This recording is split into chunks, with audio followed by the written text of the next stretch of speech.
Ini sejauh apa Bang di internal PSI itu dukungan untuk memang menginginkan Pak Jokowi untuk bisa masuk dalam bursa ketua umum itu sejauh apa? Wah, kalau pertanyaannya adalah di dalam internal PSI, itu tentu saja sangat banyak yang berharap ya.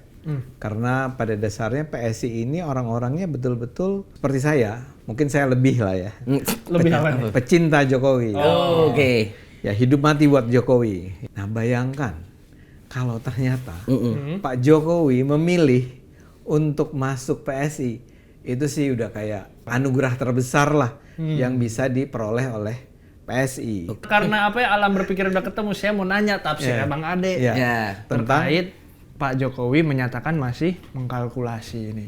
Bapak kalau maju, Bapak tuh berhadapan dengan Mas Kaisang. Nah, terus dia bilang kan, ya memang salah satu harus mundur. Dan kata Leni mau bilang, mungkin dia yang nggak jadi, atau Mas Kaisang yang tidak melanjutkan posisinya sebagai ketua umum. Katakanlah ketika Pak Jokowi masuk jadi ketua umumnya PSI ini, bahwa untuk nanti suatu saat jadi perahunya Mas Gibran juga untuk kemudian 2029 saya duga ya, jadi capres. Kelihatannya 2029 yang masih ada di kepala beliau adalah Pak Prabowo. Yang masih ada di kepala seorang Jokowi 2029 tetap Prabowo Subianto ya. Dengan Gibran tetap sebagai wakil jadi presidennya.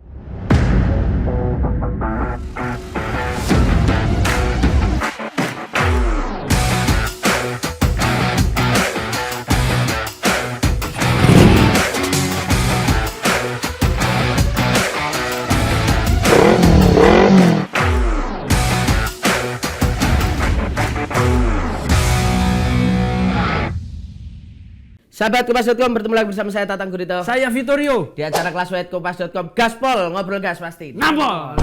Ini gak ada yang tepuk tangan nih, sepi nih. Ngantuk semua nih nonton. Kacau. Ya. Hari ini kita ketemu sama siapa, Vito? Kita hari ini menghadirkan seorang anak muda. Karena konsisten dari muda sampai sekarang panggilnya Bang. Iya, Bang terus, Bang kan? terus. Bang terus. Iya. Dan Ade. Dan Ade. Jadi kalau bahasa Inggris bro. Bang Ade. Ya, Bang Ade Armando, dosen pembimbing saya. Terima kasih sudah datang sekarang. Politisi PSI. Yes. Gimana Bang, sehat Bang? Alhamdulillah. Gendutan ini apa? Gendut emang. Gendut ya. Kemarin lebaran ke Solo. Ke Solo enggak lah. Enggak diterima juga kalau saya datang ke sana. Oh. Masa sih? Ini datangnya malam kali pas gak ada wartawan.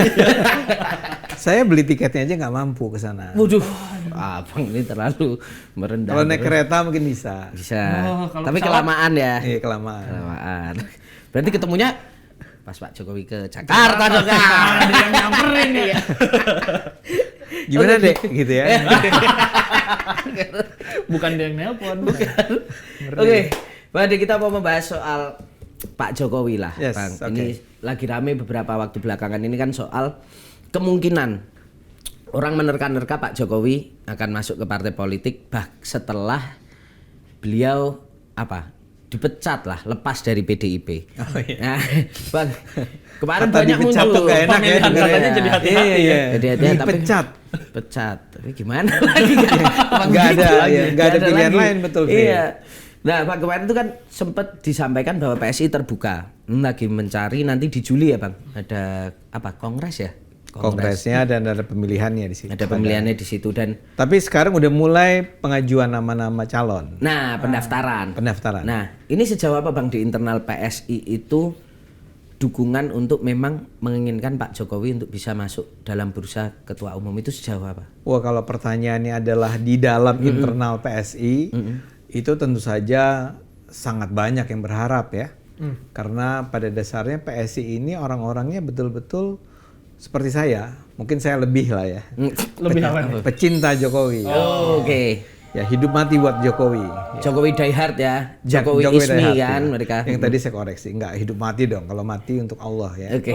Hidup. Hidup.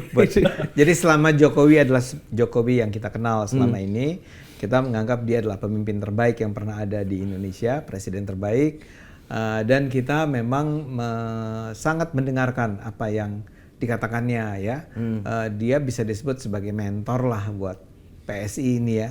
mentor bukan dalam artian dia hadir di PSI untuk memberikan kuliah ya, tapi dia sering memberikan masukan tentang ini, misalnya dulu ketika sebetulnya kita pernah diperlakukan secara tidak adil atau kurang adil oleh PDIP kan, kita pernah sebetulnya mendekat ke PDIP kan, kita pernah mendukung Ganjar kan, tapi ketika itu karena PDIP-nya seperti terlihat enggan gitu ya, malah menganggap bahwa PSI itu mengganggu gitu ya. Yeah. Sebetulnya yang menenteramkan hati kami waktu itu adalah Pak Jokowi ya. Nah, saya memberikan contoh-contoh sederhana saja lah tentang bagaimana kita memandang sosok itu sebagai sosok yang ya paling pantas lah untuk memimpin Indonesia selama 10 tahun ya. Kita tidak termasuk orang yang mendukung 3 periode ya. Yeah. Saya dipukulin tuh pada saat demo untuk menolak 3 periode kan. Nah tapi buat kami he's the best ya. Nah bayangkan kalau ternyata Pak Jokowi memilih untuk masuk PSI, itu sih udah kayak ya anugerah terbesar lah yang bisa diperoleh oleh PSI. Tapi kan pertanyaan Anda adalah seberapa dari dalam? Di dalam tuh perasaan kepada Jokowi itu seperti apa? Kepada Mas Kaisang aja, saya percaya teman-teman itu juga memiliki penghormatan, penghargaan, loyalitas yang sangat kuat terhadap Mas Kaisang, dan tentu saja itu antara lain karena beliau adalah putranya Pak Jokowi kan. Jadi saya ingin menggambarkan sebesar itulah sebetulnya kecintaan orang-orang PSI terhadap Pak Jokowi, sehingga kalau Pak Jokowi memilih masuk, itu tentu saja akan disambut gembira. Lah Bang, kan berhubung saya nggak percaya kalau Bang Ade nggak diterima Pak Jokowi kalau ke Solo. Ya, itu sih mungkin ya enggak. Maksudnya kalau Pak Jokowi ke Jakarta, saya juga nggak percaya nggak ketemu Bang Ade. Iya, enggak ya. Saya harus mengatakan yang pertama itu kita nggak bisa jawab ya, karena yang Solo kan artinya gini, karena saya juga nggak ke Solo. Ya, beberapa teman sih ngajak, bukan dari PSI loh, tapi dari teman-teman pecinta Jokowi lovers yang lain. Bang Ade ikut yuk, kita ke Solo gitu ya. Ya saya merasa mungkin saya lebih baik berada di kantor untuk ngerjain kerjaan-kerjaan kantor, bukan karena saya tidak ingin ketemu Pak Jokowi ya, tapi ya orang lain mungkin lebih pantas untuk ketemu dengan beliau daripada saya. Rendah hati sekali abang ini. Merasa nggak pantas ke saya, Jokowi. Saya akan tanya nih, Anda itu melihat saya sedekat itu dengan Jokowi? Ya paling nggak kan abang bisa menggambarkan Pak Jokowi, masa nggak ngobrol gitu Bang? Dekat mungkin secara fisik enggak, tapi kan secara alam pikir. Iya. Jadi dekat nggak harus merapat kalau kata Gus Dur. Iya, ketika sama-sama merenung di malam hari, ketemu. Enggak, gini. Saya itu mengenal Pak Jokowi bukan dari ngobrol langsung. Tapi dari orang-orang yang bisa bercerita pada saya, dan saya akan selalu mengejar orang-orang tersebut. Benar nggak sih? Ini gimana? Menurut beliau seperti apa? Karena terus terang ketemu dengan Pak Jokowi juga tidak berarti kita akan memperoleh jawaban yang sesungguhnya dari diri dia, kalau dia merasa bahwa dia itu sangat berhitung. Apa perlu saya omongin ini ya? Pernah ada masa di mana kami bisa duduk sama-sama rame-rame ya, tidak sendirian, di mana dia bisa bercerita apa adanya tentang waktu itu. Kami sempat ngobrol ketika kami bercerita tentang kami meminta nasihat dari dia soal Ganjar. Di masa kami masih mendukung Ganjar ya. Dan dia bercerita dengan, menurut saya sebebas-bebasnya tentang what did he think tentang Ganjar, tentang kenapa tidak mudah juga untuk mendukung Ganjar, bla bla bla bla. Tapi saya ingin katakan ada masa di mana memang dia bisa bercerita apa adanya. Cuma di kali lain, kecuali dia kenal betul sama kita, ya. Dan saya tidak berada dalam kelompok orang-orang yang dianggap kenal betul sama Pak Jokowi, atau buat Pak Jokowi saya adalah orang dekat dia, nggak gitu. Ya. Jadi nggak perlu juga saya harus ketemu, kecuali sekedar untuk menunjukkan bahwa saya mensupport Bapak ya. Sekedar lebih ke arah apa namanya? Ya kayak ya support gesture gitu ya. Oke. Tapi kalau ingin mendengarkan, membayangkan atau menganalisis, menduga apa yang ingin dia katakan, apa yang sebetulnya dalam diri dia, saya gunakan berbagai pendapat orang, tulisan barangkali ya, ya gitu. Gitu. Untuk Saya nggak sedekat itu ya, saya harus ingatkan. Oke, baik. Oke deh. Apalagi kalau Pak Jokowi lagi ke Jakarta, Oke. ya tentu aja saya nggak masuk dalam list orang yang harus dikontak. Oke. Ya karena mungkin juga secara alam pikiran udah ketemu itu juga. Iya. Nah itu.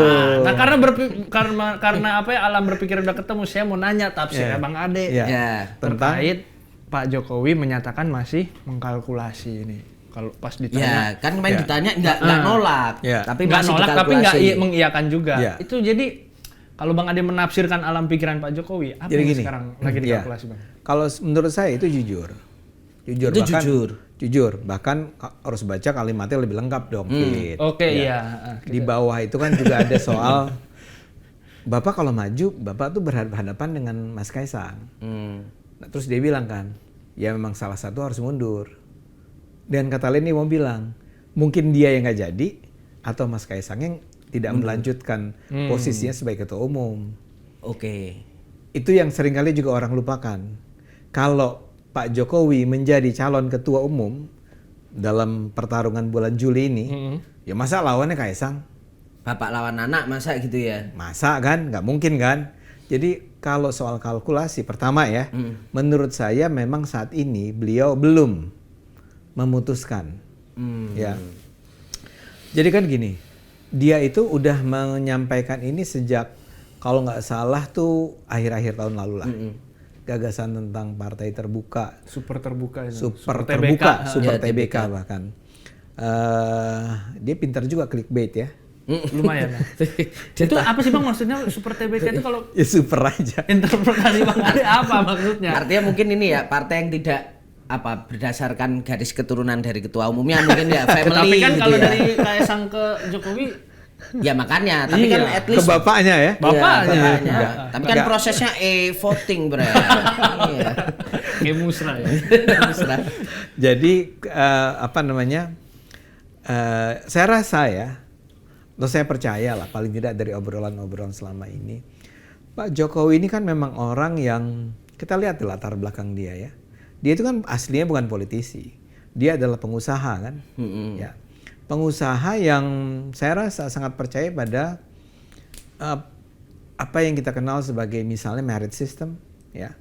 Ini kan sebetulnya yang akan menentukan keberhasilan usaha dia adalah sikap excellent kan. Lo nggak bisa lo ngasih bisnis lo ke anak lo sementara anak lo ketahuan lebih suka main musik misalnya gitu kan. Ya. Itu sekedar sebagai sebuah contoh. Nah, terus dia masuk politik. Dan politiknya itu adanya di PDIP. Ya. Saya menduga bahwa dia melihat memang di Indonesia ini persoalan besarnya karena partai-partai politik yang ada sangat elitis. Jadi keputusan-keputusan mengenai keputusan-keputusan strategis yang diambil oleh partai-partai politik itu sebenarnya ditentukan bukan oleh orang banyak, bukan oleh para members, tapi oleh para elit. Ya. Members di Indonesia itu member nih di Indonesia para anggota itu kayak pelengkap penderita aja. Ya diperlukan untuk mendukung tapi keputusan-keputusan yang ada Kampanye cari suara sih. kampanye cari suara bahkan bukan pengambilan keputusan-keputusan strategis di partainya itu sama sekali tidak melibatkan orang. Ini orang itu udah kayak fans saja, fandomnya gitu Fandomnya. ya. Kagum, wah gue ikut milih, gue mendukung. Tapi sebetulnya bahkan taruhlah kita bicara tentang siapa yang terpilih menjadi ketua partai. Kan betul-betul prosesnya proses yang ditentukan dari atas. Jadi kan dari ada yang namanya DPC ya, Ya. terus naik ke DPD, Ya. naik ke DPW ya. Provinsi, kota kabupaten, ya kecamatan bla bla bla paling bawah kan. Ini kan yang bisa akhirnya maju menjadi seorang calon ketua di DPP nanti di pusat itu adalah orang-orang yang diajukan dari bawah. Nah, pengajuan orang-orang dari bawah itu apa iya demokratis? Ya. Enggak, di Indonesia kita kenal pertarungan-pertarungan pemilihan ketua umum partai-partai besar itu banyak sekali yang kita ketahui itu melibatkan money politics yang luar biasa. pertarungannya pertarungan luar biasa. Itu kita bicara gila-gilaan, kita bicara puluhan miliar atau barangkali triliun kan untuk bisa meloloskan seseorang untuk menjadi ketua umum partai. Yang di bawah-bawahnya juga begitu kan. Nah, saya rasa orang seperti kami di PSI sudah menyadari sejak lama. Ini persoalan di Indonesia ini. Dan kita sendiri waktu itu merasa, ya tapi kita kan juga ditentukan oleh Dewan Pembina nih. Siapa yang menjadi ketua umumnya. Oke. Ngerti nggak? Ngerti. Kita merasa ini sebenarnya nggak beres nih ya, cara seperti ini. Tapi kita juga nggak punya option, nggak bisa menawarkan sesuatu yang Opsi baru lah. opsi baru yang kita bisa bilang. Tapi kalau kita begini gitu kan, nggak, lu tuh sama aja kalau gitu kata orang. Sehingga ketika gagasan itu mulai dibicarakan dan kemudian yang mengangkatnya adalah Pak Jokowi himself, kita merasa kalau anak sekarang tuh ngomong anjrit gitu ya. Ini emang datang, ini nggak terbayang datang dari seorang Pak Jokowi, ya, yang adalah seorang tadi, dia bukan orang yang dibesarkan oleh partai, bukan kader partai, bukan politisi pada dasarnya kan, walaupun dia menjabat sebagai wali kota, gubernur dan presiden, tapi dia cara berpikirnya emang beda sama kebanyakan orang partai lainnya, ya, sehingga ketika itu mulai dia diangkat, kita tuh mulai melihat benar. Ini kalau kita bisa golkan, ini bukan hanya bagus buat kita di PSI, ya. Ini bukan karena orang-orang PSI keberatan sama Kaisang ya. Cuma kan enggak, kita nggak punya masalah sama Kaisang sama sekali. Dan kalau ada pemilihan tanpa Pak Jokowi gitu ya, saya duga sih Kaisang akan menang lagi ya. Karena orang juga love him di PSI. Di PSI tuh ngelihat Kaisang tuh ya kayak penjelmaan bapaknya tapi lebih muda aja. Nah, tapi ketika itu mulai gagasan itu diutarakan, mulai terdengar, dibicarakan, nah banyak orang-orang PSI, teman-teman nih, merasa bahwa ini serius nih, ini keren banget sih. Cuman apa bisa?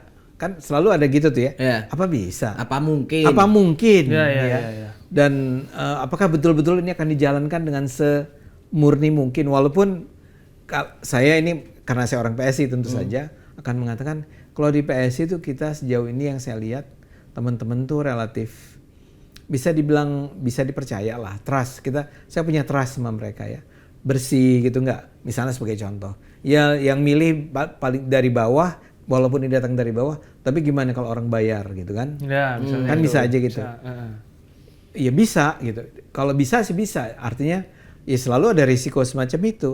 Tapi saya melihat kualitas orang-orangnya, apakah yang duduk di DPP, apakah Kaisang himself, apalagi kalau Pak Jokowi, saya percaya enggak, ini akan jalan dengan lurus, dengan bersih, tanpa money politik, tanpa money politik misalnya yang paling gampang lah ya, tanpa ada cawe-cawe dalam artian intervensi yang negatif ya. Sehingga memang ketika gagasan ini muncul, ya, gagasan ini mulai diangkat. Itu kayak PSI langsung bilang harus kita yang nge-grab ini, harus kita yang menjalankannya. Ini gagasan ini bukan gagasan yang kosong, gagasan ini worth it untuk dicoba di Indonesia. Ya. Artinya dalam konteks tadi partai terbuka itu ya dengan partai terbuka dalam arti yang one man one vote. One vote. Jadi ya memang tetap sekarang pun ada persyaratan kalau Anda mau jadi calon ketua, Anda harus dapat dukungan dari at least 5 DPW. 5 DPW itu daerah provinsi. Ini yang mempersulit saya maju.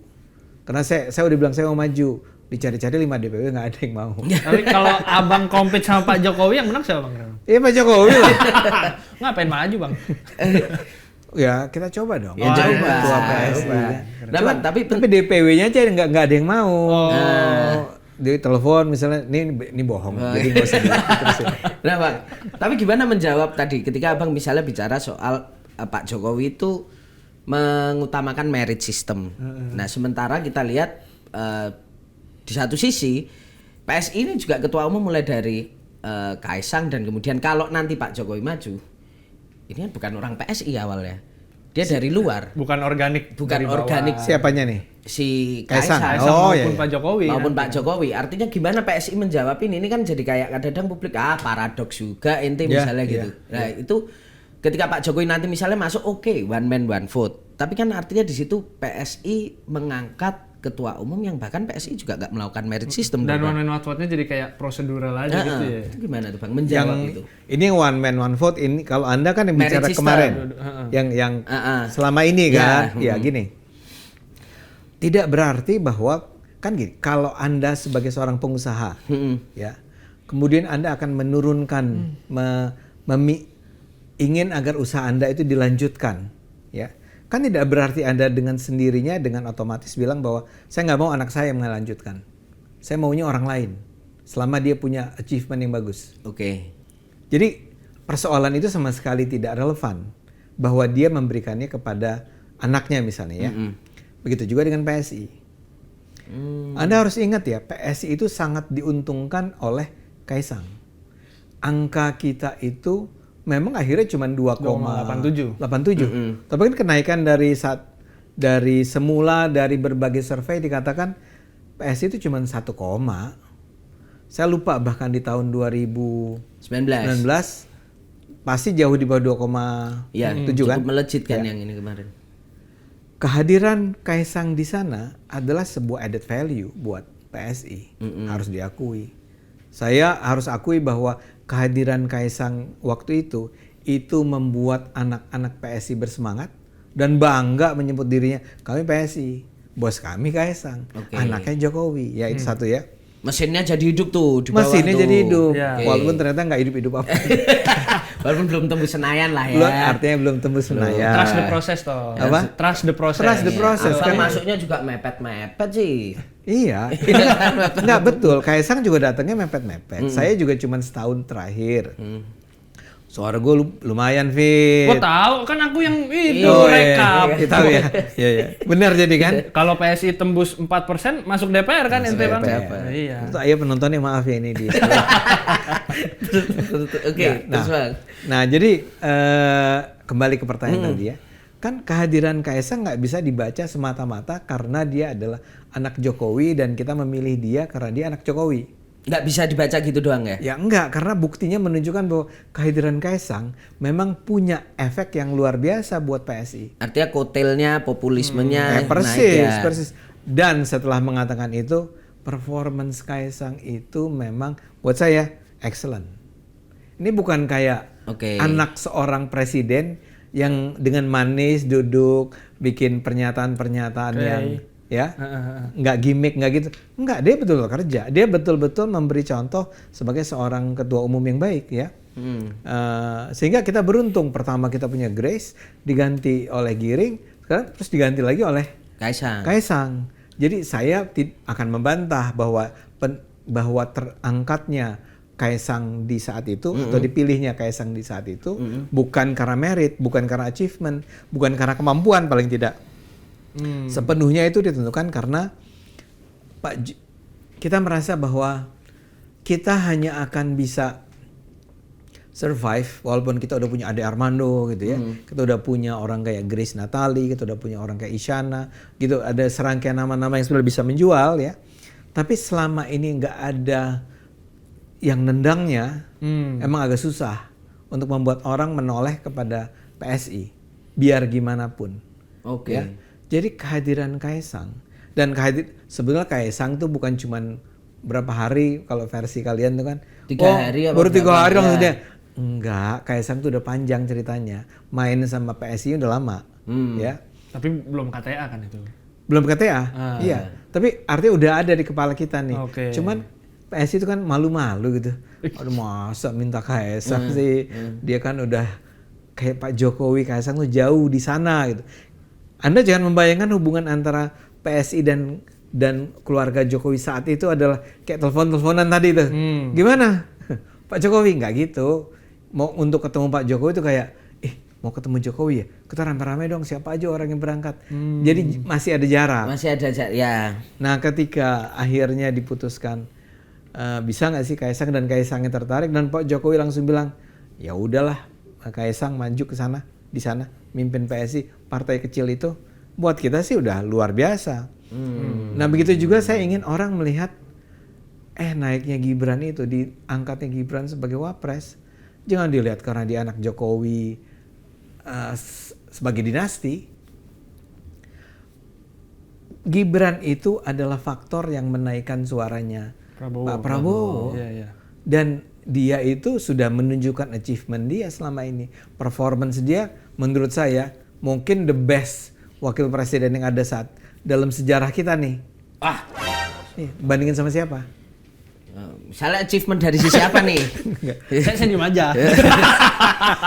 Artinya kalau blusuan-blusuannya, misalnya gitu, Apa Bang, blusuannya? apapun. Bahkan saya memuji dia bikin video-video Oh ya. kayak gitulah ya. Bahwa dia ketika debat sama bahkan sampai menjatuhkan Pak Mahfud, menurut saya itu representing. Ini kayak gini, kalau saya muji Vito ya. Betapa orang bilang tapi anaknya belangsak, gondrong ini. Enggak, tapi Anda bisa menangkap kualitas dia dari celetukannya, dari apa yang dia sampaikan, dari hal-hal yang barangkali nampak kecil di mata orang lain, tapi sebetulnya buat kita yang bisa menilai kualitas orang kan Itu besar. Orang ini keren, anak ini pinter. Oke. Kalau aja dia dikasih kesempatan lebih, dia mungkin bisa menjadi seseorang. Begitu juga dengan Gibran. Saya nggak melihat satupun contoh atau indikasi yang bisa digunakan untuk mengatakan Gibran is nothing. He is a lot of things. Ya mungkin gayanya agak kan sampai dibilang gitu. Ya kan ada Abang yang ngomong loh. ada yang bilang ada yang menuding-nuding itu. namanya misalnya adalah Refli Harun. Ya. Dia bilang nih orang apa?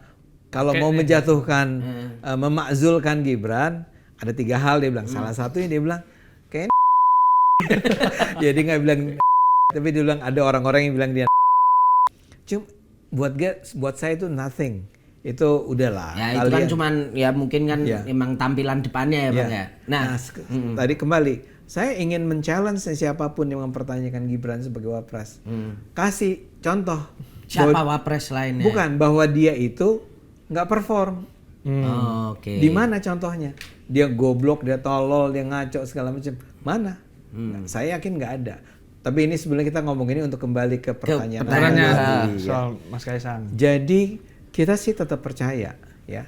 Pak Jokowi itu adalah orang yang memang percaya dan kami mengikutinya percaya pada merit, pada keunggulan seseorang ya. Bahwa dia selama ini berulang kali menunjuk orang yang salah sebagai menteri dan segala macam. Kalau buat saya nih, bukan karena saya merasa bahwa dia sempurna ya, tapi seringkali pilihan-pilihan yang diambil itu adalah pilihan-pilihan yang ditentukan oleh bukan dirinya. Termasuk misalnya, saya minta maaf ya, pemilihan wapres dia tahun 2014. 2014. Pak JK. Bukan. 19 dong, Pak Ma'ruf Amin. Ya. Pak Ma'ruf Amin. Ya itu kan bukan dia yang memilih Ma'ruf Amin. Parpol. Tapi parpol di sekitarnya. Dia yang milihnya itu. Mahfud. Kan gitu. Jadi seringkali keputusan-keputusan yang diambil itu dia lakukan atau dia ambil karena pengaruh orang-orang lain yang terpaksa harus dia serve karena orang-orang inilah yang sebetulnya pegang tiket lah kalau pegang konteks tiket buat dia. Gitu loh. Ya. Oke. Nah Bang, aku pengen gini nih, bentar. Aku belum puas nih Bang. Ini kan kalau tadi bicara soal PSI. Oke, soal PSI nih Bang. Iya. PSI itu kan muncul dengan, awalnya kan dengan narasi-narasi besar nih. Orang sempat meyakini bahwa PSI bisa menjadi partai yang berbeda nih Bang. Tapi ketika kemudian, ketika kita bicara kritik tentang parpol lainnya adalah misalnya mereka tidak pernah berganti-ganti ketua umum. Yang lain. Atau kemudian calon penggantinya masih garis keturunan misalnya yang digadang-gadang gitu. Nah, sementara di PSI adalah kemudian kritiknya adalah PSI gampang banget ngambil figur dari luar untuk kemudian dijadikan ketua umum. Artinya kapan masyarakat yang kemudian misalnya bergabung dengan PSI dan loyal di situ punya harapan bahwa mereka bisa jadi ketua umum di situ ketika kemudian PSI juga sebenarnya ya hampir sama aja, kalau yang lain garis keturunan, PSI ngambil dari luar figur yang populis. Nah, itu gimana Bang? Kalau menurut saya jawabannya adalah itu dengan sangat percaya diri kami katakan itu dimulai sekarang. Dengan adanya super terbuka ini. Jadi gini. Saya minta teman-teman atau penonton itu untuk menilai PSI dalam konteks ini adalah sebuah partai yang baru berdiri tahun 2000 berapa itu, mulai kita ikut 19 ya, 2019 kan, dimulai kali 2017, 2016 ya, yang sedang mencari bentuk. Dan dia berdiri tanpa ada apa namanya, payung gitu ya, tidak datang dari sebuah kekuatan politik yang besar yang sudah punya pengalaman berorganisasi yang panjang. Oh, oke. Ngerti Misalnya kayak Gerindra di Pak Prabowo, Pak Prabowo, misalnya, ya. dengan Nasdem dari dan Surya Prabowo Paloh langsung gitu. menarik orang-orang senior Orangnya. yang udah punya pengalaman luar biasa Oke, dalam dunia paham, politik paham, Indonesia. Ini betul-betul bocil-bocil nih. Iya. Bocil-bocil bikin partai. Iya. Nggak apa-apa dong, kan nyoba gitu bang. Nyoba, yuk Grace. Gitu. Nah. Buat saya sih the best itu Ya. Grace. Cuman kan kemudian ada hal-hal yang menyebabkan Grace harus diganti. Ya. Ya udah, siapa nih? Giring gitu kan. Nah, terus menjelang pemilu ada kebutuhan nih. Kita harus bisa menaikkan suara PSI secara cukup signifikan. Oke. Ada siapa? Kaisang. Poin saya adalah konteks. Pilihan-pilihan itu ada konteks. Ketika Grace dipilih itu ideal. Itu kayak konteksnya lagi sepenuhnya semua orang mengambil pilihan dengan sadar. Oke. Ya. She's a Chinese, Christian, female. Oke. Dan pinter ya. Dan sukses. Dan menurut gue iya emang hebat. Grace. Untuk ngawalin PSI akhirnya memang Mengawali iya, PSI. itu nggak kan nggak konteks mudah, berubah. Oke. Setelah itu ada kebutuhan bahwa mulai hasil-hasil survei mengatakan bahwa kehadiran Grace itu merugikan PSI, misalnya gitu. Ya. Karena biar gimana pun orang masih melihat siapa yang jadi ketua. Jadi triple minority yang saya iya. kagumi itu Ternyata jadi liability itu. ternyata jadi liability. Oke. Ya, paling tidak survei bilang begitu. Oke. Sehingga harus mulai mikir. Saya sih termasuk orang yang bilang jangan diganti, Grace sudah top banget gitu kan. Tapi gantinya Giring, ya udah keren juga kalau gitu ya. Konteksnya apa tuh misalnya pas Giring? Pertama biar gimana pun orang bilang cowok Islam, satu lagi apa Jawa. ya? Not really Jawa ya waktu itu. Nggak apa-apa, minority itu kalau Populer suku, atau bang ya dari populer, Selok, ya, populer. Dan dia dekat sama rakyat. Itu kan ketika pemilu tahun 2019 itu kan dia turun tuh. Itu kan dia memang luar biasa ya. Yeah. Merangkul rakyat, ibu-ibu tuh pada gelendotan sama dia bla bla. Benar itu. Dan dia memang ya apa sih? Karismatik gitu ya. Punya tuh. Karena dia adalah seorang penyanyi vokalis itu vokalis dan itu yang Laskar Pelangi ya. Bla bla bla. Saya mau bilang cuma ada konteks ya. Ada konteks sehingga kita akan mengatakan kalau bukan Giring siapa lo gitu kan ya. Dan selalu ada jawaban juga ya. Tapi poin saya adalah ini bukan sesuatu yang karena keputusan-keputusan yang didasarkan pada pertimbangan-pertimbangan power dan seterusnya.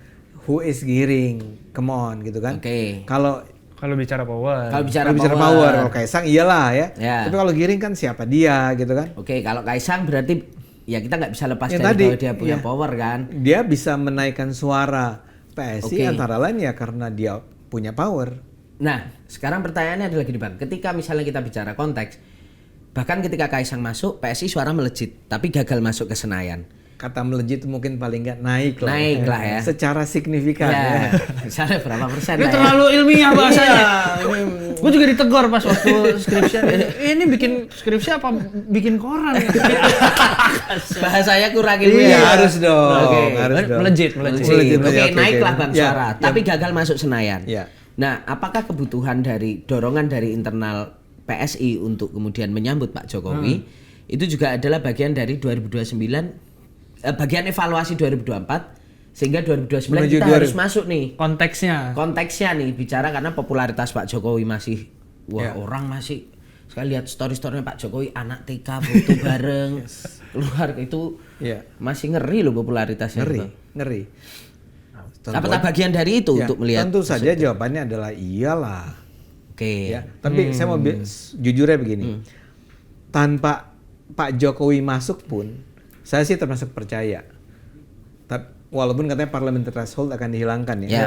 Tapi kalau parliamentary threshold masih dipertahankan, taruhlah dengan 4%-nya itu, saya sih percaya.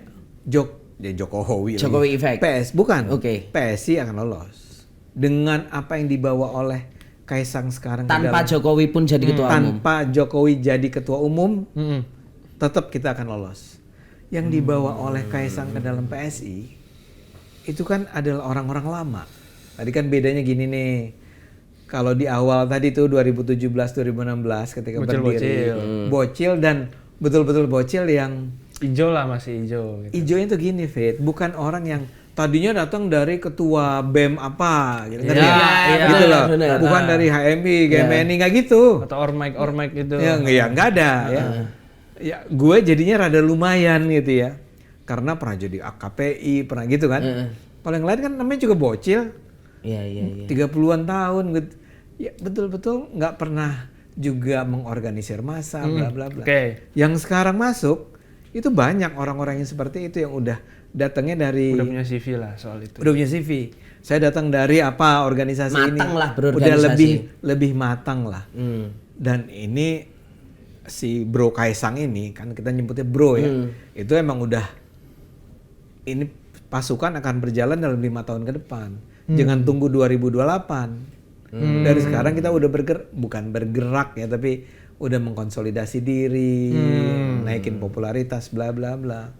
Ya, jadi saya duga, apalagi ngelihat respons orang terhadap Kaisang yang anti tentu aja banyak, cuman respons masyarakat umum terhadap Kaisang itu positif, ya. Apalagi Bapak Tatang, Yes. kalau Jokowi Bapak Ade. masuk, Ya. itu buat kita tuh 2029 ya tidak berarti menjadi pekerjaan mudah ya. Ya. Tapi kita akan dapat added value yang ada tambahan motor lah ya. Ya. Yang luar biasa. Kalau betul-betul dia jadi ketua umum. Jadi iya, kalau Pak Jokowi tadi saya bilang di awal tuh, ya kita sih senang sekali, kita berharap sekali. Apa tolak ukur yang akan sangat menentukan tentang keberhasilan Pak Jokowi ada di PSI? Ya suara 2029 Iya. lah. Itulah yang akan sangat menentukan kan. Artinya walaupun tanpa Jokowi, PSI Bang Ade yakin akan masuk. Tapi kalau Pak Jokowi masuk, wah luar biasa. Bukan cuma masuk, bukan cuma Jadi masuk. ketua umum. Bukan, maksudnya bukan cuma akan masuk DPR tahun 2029. Kita akan punya suara yang signifikan. Oke. Yang nggak akan mengalahkan PDIP, tenang aja. Langsung ke sini. Iya, langsung begitu ya. Ya. Bang, ini sebelum kita bahas isi kepala Pak Jokowi lagi menerangkan Iya, isi oke. kepala beliau. Kita Ini bahas pertanyaan soal terakhir itu.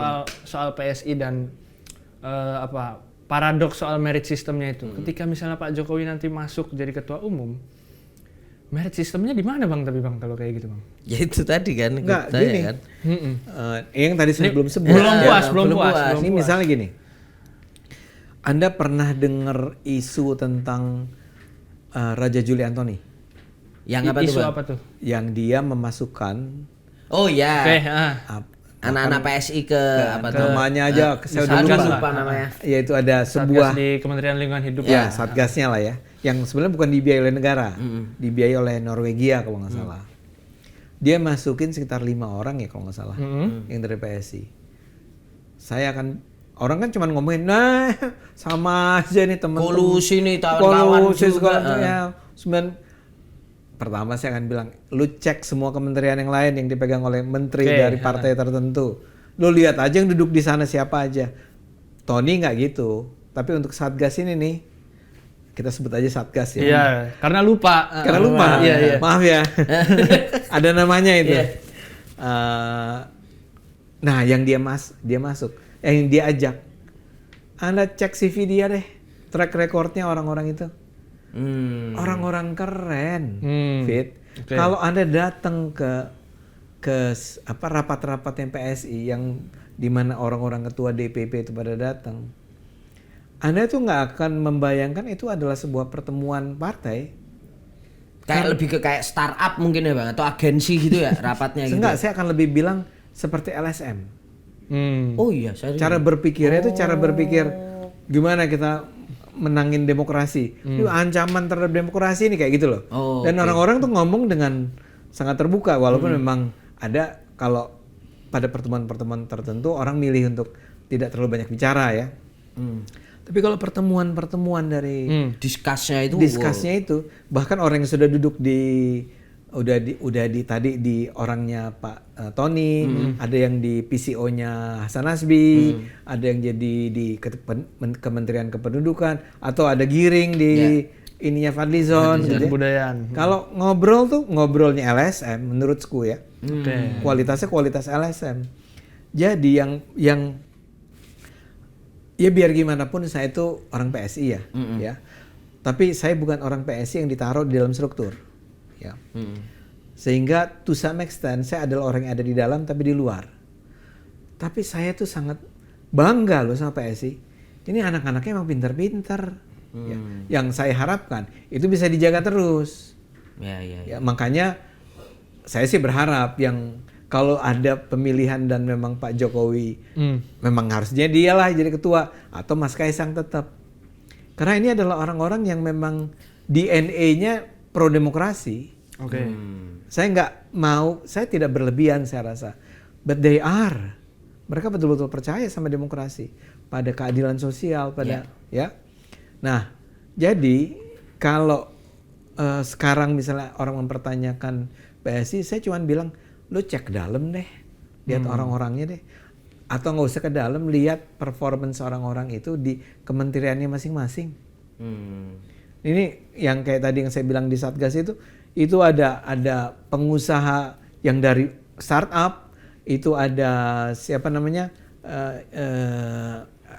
ahli IT gitu ya, LSM, aktivis, itu yang masuk ke sana. Yang emang CV-nya menurut Abang memang oke. Menurut saya. Kalau Anda nggak percaya, silakan ya. dibongkar. Pelajari siapa orang-orang itu. Ya. Oke, Bang. Ini pertanyaannya belum terakhir nih Bang soal PSI. Nah, Itu masuk PSI maksudnya. Masih. Nggak apa terus. Oke. Terus gas ya Bang. Karena saya yakin kalian tuh banyak penasarannya aku gitu kan. Bang Ade ini PSI banget. Bang, kenapa kemudian usulan-usulan yang kemudian dibuka oleh PSI atau PSI menyambutnya itu adalah Pak Jokowi yang masuk, bukan Mas Gibran. Padahal kan Mas Gibran sekarang posisinya Wapres. Dan kita tahu Mas Gibran juga nggak punya parpol nih. Katakanlah mungkin kalau Pak Jokowi kan dia sudah pensiun nih Bang, dia udah nggak bisa menjabat lagi. Sementara Mas Gibran nih kartu masih hidup, dia masih jadi Wapres. Peluang kedepannya banyak orang membaca bahwa Mas Gibran juga sangat mungkin untuk bisa jadi capres suatu saat gitu. Kenapa nggak malah Mas Gibrannya yang ditarik gitu? Ya kalau Gibrannya yang mengangkat isu, yang berinisiatif melahirkan gagasan-gagasan apa tadi, partai terbuka, super terbuka. Kalau dia yang menyatakan dia tertarik untuk bergabung dengan PSI, ya pasti itu diterima dengan tangan terbuka luas. Artinya PSI hari ini belum melihat sinyal bahwa Mas Gibran ingin masuk PSI? Enggak. Oh. Enggak ada sama sekali. Kalau itu ya, kalau itu pertanyaannya. Ya. Kan soal Jokowi juga kan sebetulnya kita nggak dengar langsung dia kepengen masuk. Ini saya jujur bilang, nggak ada kami di PSI yang bilang bahwa jadi ketika Anda meminta saya ngomong di sini, saya sempat nanya nih, ngomong-ngomong saya telepon. Kasak kusuk belakang. Kasak kusuk kan. Jokowi ini jadi nggak nih masuk PSI? Wah belum jelas Bang. Kita tunggu aja lah dia gitu. Tapi kan pernyataan-pernyataan dia di media justru membuat kita semakin harap-harap cemas. Iya, karena nggak nolak loh Bang. Nggak nolak, malah bilang lagi kalkulasi. Salah satu harus mundur. Salah satu harus mundur. Kita kan jadi dalam sholat saya, ya Allah. Enggak ini bercanda. Kalau ini bercanda. Tapi saya ingin katakan bahwa di dalam kelompok internal PSI, ya harapan itu jelas ya. Dan gini jujur aja ya. Tentu aja Anda boleh membandingkan Pak Jokowi dengan Gibran. Tapi kan kalau saya bilang gini, popularitasnya lebih tinggi popularitas siapa? Siapa Bang kalau menurut Abang? Ya Jokowi lah. Udah 10 tahun presiden toh. Jokowi 10 tahun presiden dan sukses. Iya. Ini kan yang ngejelek-jelekin yang orang-orang kalah aja. Oke. Ngejelek-jelekin terus ya. Kalau Anda termasuk yang menjelek-jelekan ya saya akan bilang, Wow, itu idola aku Pak. Bantuin Bang kita gaspol ke Solo ya. Iya, tolong dijembatani lah, Bang. ini penonton harap dibeda-bedakan kapan saya bercanda dan kapan saya serius. Nah, saya mau bilang adalah itu kayak pengakuan kita nggak perlu tidak diperlukan ada banyak pihak untuk menambahkan kesimpulan bahwa he is the best ya. Pak Jokowi, Pak Jokowi is the popularitas best. masih Popularitas gila. buat saya dia adalah presiden terbaik ya. Mas Gibran biar gimana pun ya masih harus membuktikan dirinya selama 5 tahun ke depan. Walaupun Ya. saya termasuk orang yang menganggap dia bagus ya. 6 bulan ini paling enggak oke lah ya menurut Bahkan Bang. sebelumnya ya ketika dia jadi wali kota Solo, ya saya karena memperjuangkan pluralisme, saya bahagia banget melihat Gibran itu dengan seenaknya membuka segel di gereja gitu kan. Dan dia bilang nggak boleh ada nih pelarangan gereja semacam ini. Itu cuma satu contoh di luar contoh-contoh lainnya. So he's good ya. Ya. Kalau Jokowi the best. Oh, Ini Gibran good, Jokowi the best. Jokowi the Eh, best. Ya kita pilih yang the best lah ya. Iya. Tapi kalau tadi kan Anda nanya, Tembak kalau gitu Gibran ya. mau masuk, iya. Oke Gas aja juga kita. bertiga. Kaisang, Gibran, Jokowi ada di PSI semua. Kerajaan itu. Bu Iriana. Wah. Wah, semua itu Bang.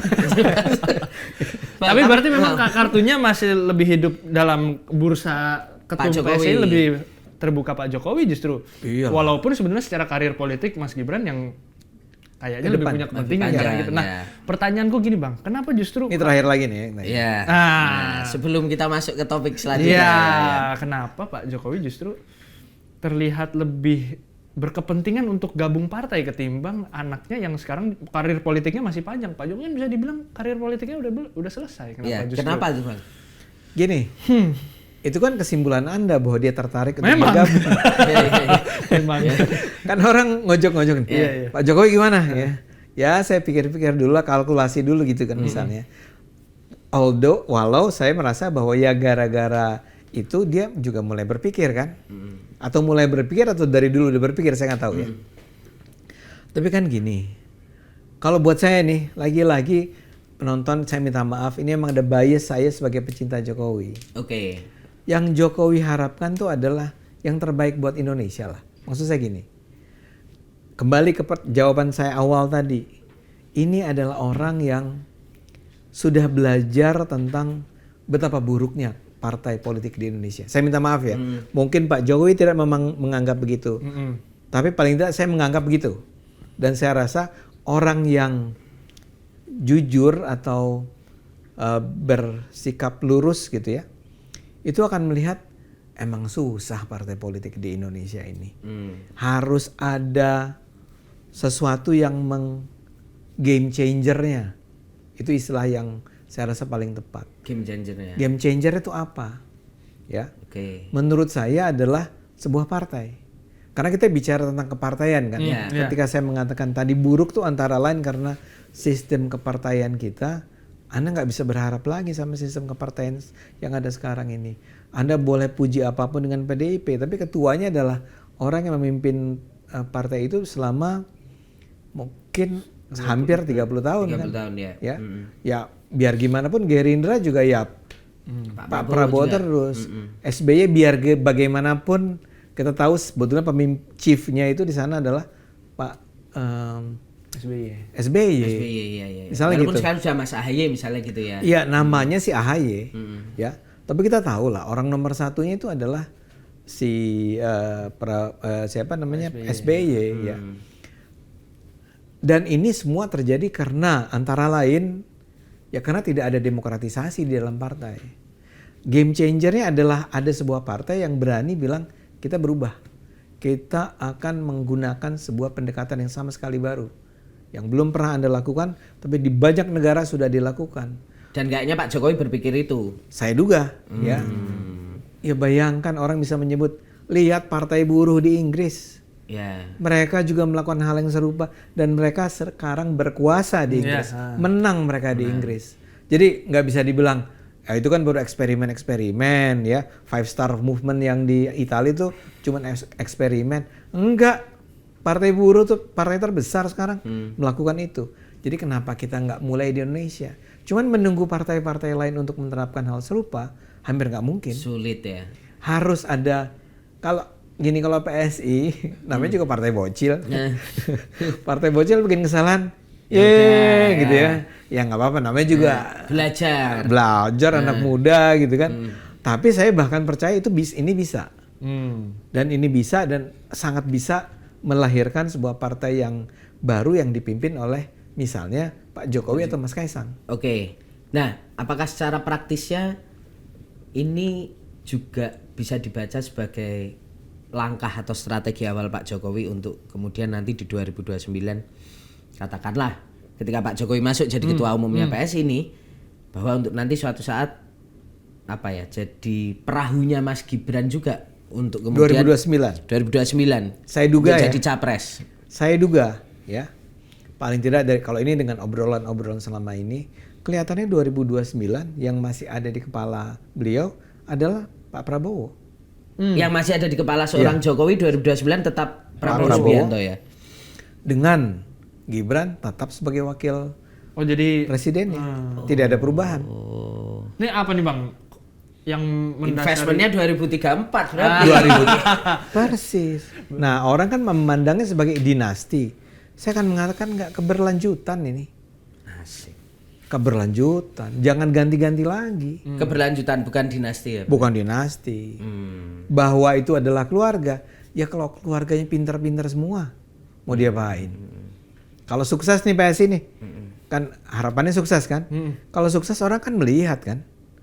Ya memang ini keluarga yang keluarga supreme, premium ini keluarganya. Orang-orangnya premium semua. Lah nanti sama lagi PSI malah jadi kayak partai yang lain, keluarga lagi nanti kalau gitu. Kita sih kita nggak sebodoh itu orang-orangnya. Kita tidak akan membiarkan PSI itu ditunggangi oleh kepentingan-kepentingan yang sempit. Tapi kembali saya akan tekankan, buat kami tidak melihat keluarga Jokowi sebagai keluarga yang perlu dicurigai akan menguasai Indonesia untuk kepentingan diri mereka. Kami itu melihat keluarga Jokowi adalah sebagai keluarga, saya nggak bilang sempurna ya, tapi yang ada kayak di Amerika tuh keluarga Kennedy lah.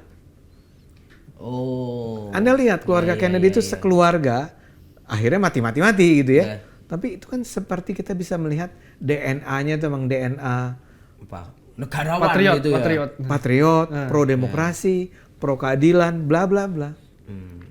Ya masa nggak boleh sih ada sebuah keluarga di Indonesia yang bukan kebetulan sih, yang memang sudah menjadi presiden itu menganggap bahwa kalau kita mau selamat ke Indonesia ke depan, yang dimulai bukan dimulai Pak Jokowi, tentu aja Pak Jokowi melanjutkan apa yang sudah tapi misalnya kebersihan, integritas, bla bla bla, ini harus terus dijaga. Jadi dan itu melalui ya kita dengan anak-anak ya gitu, itu nggak masalah itu Bang. Nggak masalah kalau buat saya. Dan saya akan terus memperjuangkannya, walaupun mungkin ya usia saya kan nggak akan terlalu lama lagi. Nggak, maksud saya adalah Abang kan sepantaran Pak Jokowi. Oh iya. Jangan ya. Kalau saya bilang nggak lama lagi, masa Pak Jokowi juga. Iya. Saya sama-sama. Mau bersama. Ini buat penonton harus diketahui saya seumur dengan Pak Jokowi. Saya lebih muda sedikit beberapa bulan. Siap. Bang, tapi Bang Ade berarti meyakini bahwa Pak Jokowi masih akan jadi kingmaker 2029, di Indonesia? 2034? Iya dong Indonesia. Kingmaker paling tidak untuk 2029. Dalam artian tadi kan dengan asumsi-asumsi ya. Apalagi kalau dia jadi ketua PSI, ya. Dia bahkan bisa tindakannya bisa jauh lebih luas daripada sekedar strateginya ya. Jadi fieldnya luas ya Bang. Fieldnya lebih luas kan. Kalau PSI jadi tumbuh kan. Iya. Artinya di posisi ini Bang Ade juga melihat bahwa kayaknya Pak Jokowi memang butuh sebuah mesin politik bernama partai politik. Pak Jokowi tidak mungkin selamanya ada di ruang vakum, tidak bergabung dengan partai politik atau punya partai politik apapun gitu. Karena di luar PSI. Iya. Artinya Jokowi masih selalu butuh parpol. Pada akhirnya akan butuh parpol juga. Kan kata butuh tuh sesuatu yang kita konstruksi bersama kan. Konstruksi dengan konteks bahwa Iya. beliau mungkin ingin jadi kingmaker, akan butuh jadinya Iya, gitu. Kata ingin menjadi kingmaker juga konstruksi kan. Konstruksi, framingnya Vito itu. Iya, framingnya dia. Iya. Kan saya tanya dulu makanya tadi sama Saya Abang. makan saya bilang itu Pak Jokowi itu nggak begitu. KTA siapin Bang, KTA. Iya. Iya, iya. Kita harus kan dia Oke. masih muda. Iya. Belum 30 kan? Belum. Anda Aku 32. Ya, makanya kurang paham Pak Jokowi. Iya. Politik praktis do, brand. Bocil kayak pas presi awal-awal. bocil. Oke. Padahal cuma 3 tahun ya. Iya. Ya. Nah, apa tadi? Ya gini. Ya. Kalau saya nih mau melihat dari tentu aja cara pandang saya adalah cara pandang yang positif mengenai Pak Jokowi. Misalnya gini, saya nggak akan mengiyakan kalau ada orang bilang bahwa oh Pak Jokowi itu betul-betul ingin berkuasa untuk kepentingan Diri sendiri. kekayaan dan segala macam. Bullshit, ya. Menurut saya. Berarti netizen yang ngomong wah nanti Jan Etes sampai itu wah terlalu jauh ya tudingannya ke Pak Jokowi. Jawaban saya adalah mungkin aja Jan Etes juga. Enggak Bang gimana? Mau arah. Kemana sih? Loh, kalau Jan Etes tumbuh menjadi anak muda yang seperti Vito. Oh iya Kan iya. Vito Sangat ini mungkin, nggak ya. masuk politik karena nggak punya akses kekuasaan kan? Iya. Iya benar. Iya. Saya nggak punya akses kekuasaan, mentoknya di PSI. Iya. Ya, Tapi kok Jan Etes nanti? Jan Etes Punya akses itu. punya Itu. dong. Ya, makanya Jan Etes harus dididik dengan benar, dengan baik oleh orang tuanya. Kasih pendidikan politik sejak kecil. Iya. Nanti belain Jan Etes Mbah Ade udah. Iya. Udah Mbak Eyang. Iya, eyang, gini Jan. Gitu ya. Terus. Ya, saya termasuk orang yang mendekonstruksi itu semua. Bukan untuk kepentingan pribadi. Nggak ada itu yang namanya. Kenapa kita harus anti politik dinasti? Nggak ada. Kenapa? Bahayanya apa? Ya kalau akhirnya keputusan-keputusan diambil semata-mata atau ditentukan terutama oleh karena dia adalah anak saya atau dia adalah cucu saya, dia adalah besan saya bla bla, salah. Ya. Oke. Tapi kalau saya ini persis seperti Anda kembali berpikir sebagai seorang pengusaha yang ingin membesarkan perusahaannya, kebesaran kekayaan perusahaannya, dan dia memberikan posisi-posisi terbaik dalam grup bisnisnya kepada anak-anaknya yang dia percaya, atau bahkan nggak usah anak-anak lah, kepada orang yang kerabat dia. Dan jawabannya adalah kenapa dikasih ke ponakan? Because he's good. Dan saya melihat langsung dari kecil menjadi besar bagaimana anak ini bisa saya percaya. Sekarang ya keluarga Jokowi misalnya Jokowi tidak memberikan peluang itu kepada siapa anak perempuannya? Kahiyang. Ya.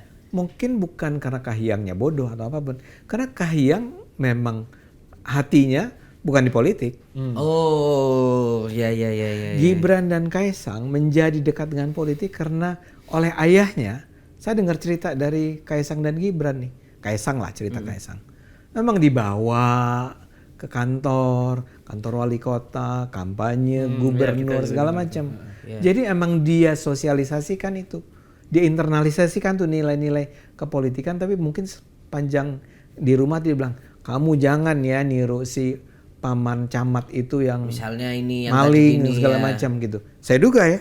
Iya. Sehingga saya akan bilang, lalu kenapa kalau misalnya Pak Jokowi akan Nunjuk itu. terus-menerus memberikan kesempatan-kesempatan kepada anak-anaknya. Kecuali dia korup, kecuali dia Iya. gitu. Ya. Tapi aku mau challenge sih Bang. Kan Ya. mau bikin partainya Super TBK. Kalau TBK kan RUPS Bang. Nah, Bukan. itu yang saya bilang. Ya, let the people decide. Kan sekarang saya udah jadi anggota nih. Ya. Pertama, saya bisa maju jadi ketua umum. RUPS-nya itu tuh. Iya kan? Siapapun yang maju boleh. RUPS-nya bentuknya adalah pemilihan oleh, kalau RUPS kan cuma yang punya saham. Ya. Dan ada orang yang sahamnya lebih gede, ada sahamnya Ya. lebih kecil. Kalau ini semua orang sama. Oke. Super TBK itu artinya semua sama. Sama. One man one vote. Berarti itu. Bang Ade One man, bisa maju, siapa bisa maju. Bisa maju siapapun. Jadi tinggal challenge-nya adalah nanti kader PSI memilihnya siapa. Misalnya Siapa? termasuk Pak Jokowi ada di situ misalnya. Termasuk. Sehingga saya mau bilang gini, kan Pak Jokowi bilang jangan sampai saya maju terus saya kalah. Kalah, ya. Artinya apa? Ada kemungkinan kalah. Oke. Buat saya nggak masuk akal, cuman menurut dia masih ada nggak sih kemungkinan bahwa akhirnya yang maju saya, cuman taruh lagi nih. Ini kalau pakai teori konspirasi. Iya. Pas orang-orang lihat Jokowi maju, kita Lawan, malah gembosin. kita gembosin, kita gempur dengan dana dan kita bayar kader-kader PSI itu untuk jangan pilih Jokowi. Biar jatuh malu gitu. Malu. Ah. Mungkin nggak? Mungkin. Infiltrasi dari luar tuh mungkin aja. Mungkin aja kan. Ya. Saya sih nggak terlalu percaya melihat orang-orang PSI PSI, ya. oke. Tapi mungkin nggak? Ya mungkin. Nah ini adalah sebuah proses yang disebut demokrasi. Tapi gini, saya selalu bilang sama PSI, satu hal yang harus bukan bilang sama PSI, dalam obrolan-obrolan di dalam PSI, antara lain yang saya sampaikan kepada teman-teman itu adalah kita tidak pernah boleh membiarkan money politics itu berlaku di partai kita. Artinya juga itu untuk menahan infiltrasinya nggak ada dari luar. Supaya Iya itu. kan? Jadi suara saya besar itu fit itu nggak pakai money politik. Nah, itu percaya Udah, saya. jadi- Abang mesinnya kan luar. Oke. Orangnya agitator nih, propagandis. Oke, ya udah. Soal Jadi ngomongin gue ya. Iya. Mungkin selanjutnya kita bicara tentang saya ya. Iya. Jadi gini. Oke Bikin lah. profil sendiri. Soal PSI kita tutup dulu Bang sambil kita lihat dinamikanya. Iya. Sekarang kita coba Ini nggak pakai istirahat dulu nih. Hah? Nggak Iya, ada, iya, kita Lanjut. gaspol Bang. Gaspol, Bang. Iya. Gaspol. Karena Bang puasa juga ya kan. Udah aus.